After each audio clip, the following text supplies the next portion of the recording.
Hindi cinema के बीते हुए दिनों में लौटने के लिए इस चैनल को सब्सक्राइब करें और बेल आइकन भी जरूर दबाएं ताकि प्रत्येक नए वीडियो के नोटिफिकेशन आप तक पहुंचते रहे।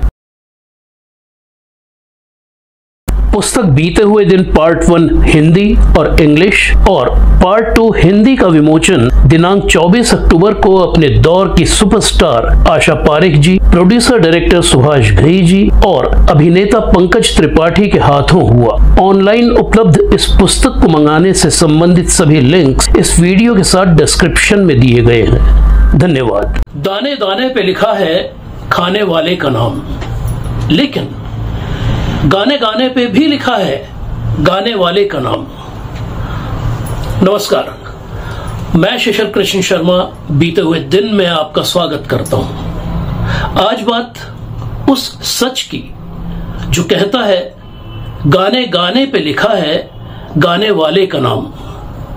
आज बात गायक शैलेंद्र सिंह की और गायक मनमोहन सिंह की भी। गायक शैलेंद्र सिंह तो किसी परिचय के मोहताज नहीं है, अलबत्ता गायक मनमोहन सिंह का नाम जरूर आपके लिए शायद थोड़ा अजनबी सा हो। तो चलिए मनमोहन सिंह जी से ही आज के इस एपिसोड का श्री गणेश करते हैं। एक गायक के तौर पर मनमोहन सिंह जी भले ही अपनी पहचान न बना पाए हों, लेकिन फिल्मी दुनिया का वो एक महत्वपूर्ण हिस्सा थे और आज भी है। उन्होंने पूना के फिल्म इंस्टीट्यूट ऑफ इंडिया से सिनेमेटोग्राफी में साल 1975 में डिप्लोमा लिया था। मनमोहन सिंह जी को गाने का बहुत शौक था और वो 8 सालों तक क्लासिकल वोकल की शिक्षा ले चुके थे।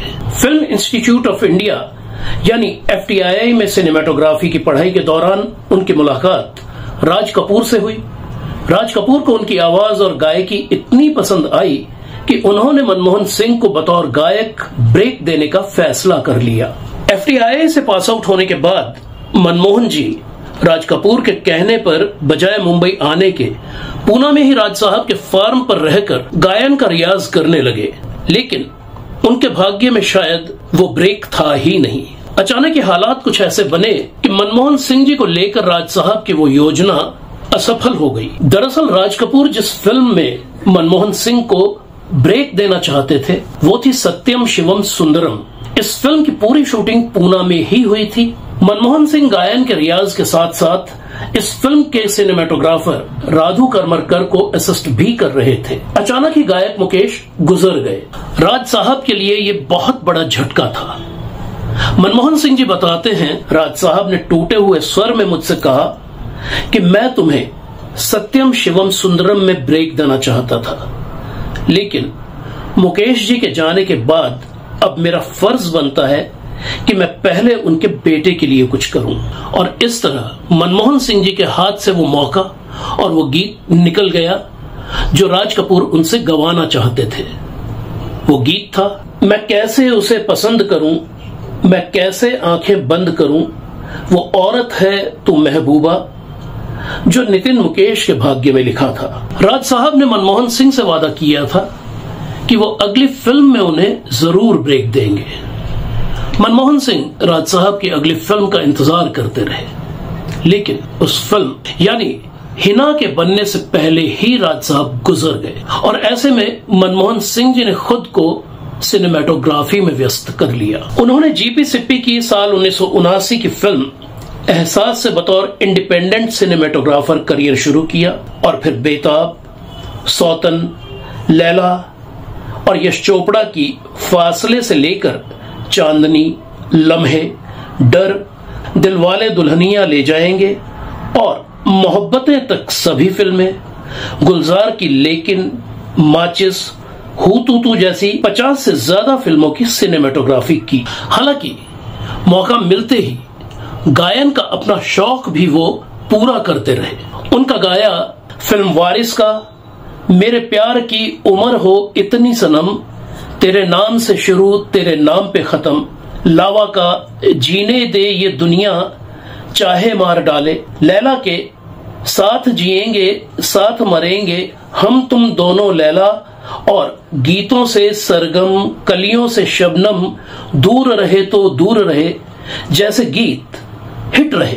और अब बात शैलेंद्र सिंह की। शैलेंद्र सिंह के पिता राजश्री प्रोडक्शंस के पब्लिसिटी इंचार्ज और संगीतकार शंकर जी के करीबी दोस्तों में से थे। शैलेंद्र को गाने का शौक था, जिसे देखते हुए शंकर जी ने उन्हें संगीत सीखने के लिए कहा और शैलेंद्र सिंह ने 8 साल की उम्र से बाकायदा शास्त्रीय गायन सीखना शुरू कर दिया था। शैलेंद्र सिंह बताते हैं, मैं संगीत सीखने के साथ साथ कॉलेज में पढ़ाई भी कर रहा था जब एक रोज निर्देशक लेक टंडन ने मुझे अपनी फिल्म में लेना चाहा, लेकिन उनकी शर्त थी कि मुझे एक्टिंग कोर्स करना पड़ेगा और उनकी सलाह पर मैंने साल 1971 में FTII पूना में दाखिला ले लिया। उधर राज कपूर ने फिल्म बॉबी प्लान की और ऋषि कपूर के लिए वो किसी नई आवाज की तलाश करने लगे, तो उनके राइटर और पब्लिसिटी इंचार्ज VP साठे ने उनसे शैलेंद्र सिंह को मिलवाया। राज साहब ने शैलेंद्र सिंह का टेस्ट लिया और इस तरह फिल्म बॉबी के सुपरहिट गीतों से शैलेंद्र सिंह की फिल्मी दुनिया में धमाकेदार एंट्री हुई और राज साहब ने ऐलान कर दिया कि आगे भी ऋषि के सभी गीत शैलेंद्र सिंह ही गाएंगे। साल 1974 की जहरीला इंसान में शैलेंद्र सिंह ने ऋषि कपूर के लिए 2 गीत रिकॉर्ड कराए। तीसरा गीत रिकॉर्ड कराया जाना था, लेकिन उन्हीं दिनों म्यूजिशियनों की हड़ताल हो गई। 3 महीने बाद हड़ताल खत्म हुई और वो गीत रिकॉर्ड हुआ, तो उसमें शैलेंद्र सिंह की जगह किशोर कुमार आ गए थे और वो गीत था ओ हंसिनी मेरी हंसिनी कहां उड़ चली। फिल्म बॉबी साल 1973 में रिलीज हुई और उसी साल शैलेंद्र सिंह भी फिल्म इंस्टीट्यूट से पास आउट हुए। आरके स्टूडियो में एक रोज शैलेंद्र सिंह की मुलाकात राजेंद्र कुमार से हुई, जिनके भाई नरेश कुमार उन दिनों फिल्म 2 जासूस बना रहे थे। राजेंद्र कुमार की सिफारिश पर नरेश कुमार ने शैलेंद्र सिंह को फिल्म 2 जासूस में बतौर हीरो साइन कर लिया। उधर रेखा के साथ एग्रीमेंट और नीतू सिंह के साथ जहरीली जैसी 1-2 और फिल्में उन्होंने साइन की और शायद यही उनकी सबसे बड़ी भूल थी। शैलेंद्र सिंह कहते हैं, साल 1975 की खेल खेल में के साथ भी यही हुआ।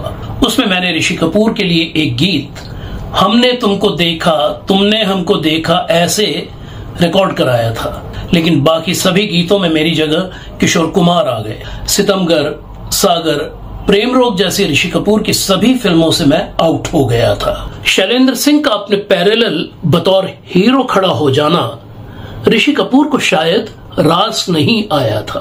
तो ये थी कहानी उन 2 ब्लॉकबस्टर गीतों वो औरत है तू महबूबा और ओ हंसिनी मेरी हंसिनी की, जिन पर मनमोहन सिंह और शैलेंद्र सिंह का नाम नहीं लिखा था। और अब बात हमारे अगले एपिसोड यानी एपिसोड नंबर 108 की, जिसमें होंगी प्रमीला 1930 और 40 के दशक की स्टार अभिनेत्री और प्रोड्यूसर, जो पहली मिस इंडिया भी थी। और अब एक आग्रह, अगर आप बीते दौर के किसी भूले बिसरे कलाकार या उनके परिवार को जानते हो तो उनसे संपर्क करने में हमारी मदद जरूर करें। हमें बीते हुए दिन के इस मंच पर उनकी यादों को ताजा करने में खुशी होगी। तो इसी तरह बीते हुए दिन पर अपना प्यार बनाए रखिए। इस वीडियो को और इस चैनल को लाइक, सब्सक्राइब और शेयर जरूर कीजिए, जो इसकी पहुंच को विस्तार देने में अहम भूमिका निभाते हैं। हम मिलते रहेंगे इसी तरह बीते हुए दिनों की भूली बिसरी फिल्मी हस्तियों, भूली बिसरी कहानियों, किस्सों को लेकर। अभी के लिए आज्ञा दीजिए। नमस्कार, जय श्री राम।